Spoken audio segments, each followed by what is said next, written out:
Le désormais ex-président de la Cour constitutionnelle, Joseph Diogbenou, 24 heures après sa démission, s'est exprimé.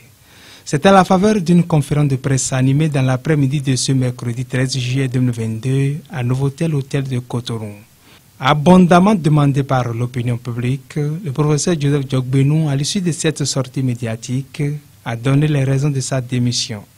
Dans la vie, ce ne sont pas des positions qui comptent. Dans la vie, ce sont les objectifs qui comptent. Et les objectifs dans une société démocratique, dans un État en construction, sont essentiellement politiques.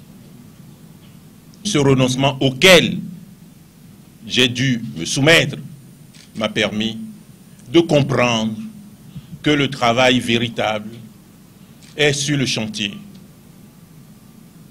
qu'il est nécessaire, alors que les objectifs majeurs au sein de la Cour constitutionnelle me paraissent être accomplis, réalisés, il est nécessaire de redevenir comme un simple ouvrier auprès du chantier politique, qu'il est nécessaire de renouveler l'engagement politique, qu'il est nécessaire de retrouver sa famille politique.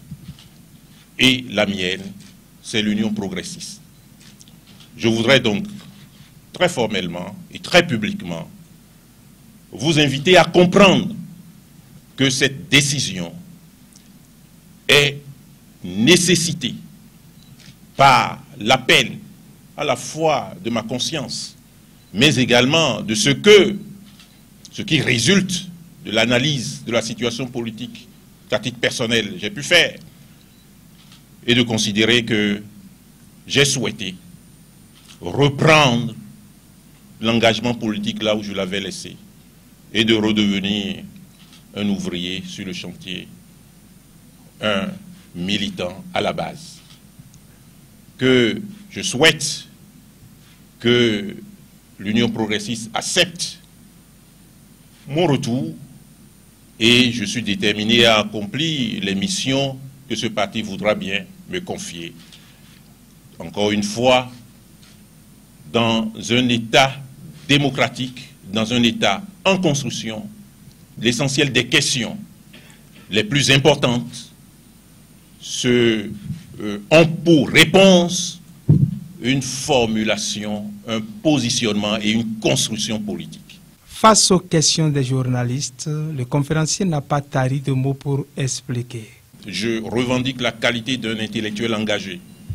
Il paraît nécessaire de renoncer au confort institutionnel et de se remettre en chemin en parcourant les monts et vallées, les villages et les villes, les quartiers, les arrondissements, et faire en sorte que nos compatriotes comprennent mieux ce que, au plan politique, on leur offre et qu'ils participent mieux à la réalisation de cette offre politique. Je suis intéressé par la contribution au niveau des organes politiques du parti, au niveau du parti, à faire en sorte que ces choix, quoique difficiles, soient faits dans l'intérêt du Bénin, le meilleur pour le Bénin.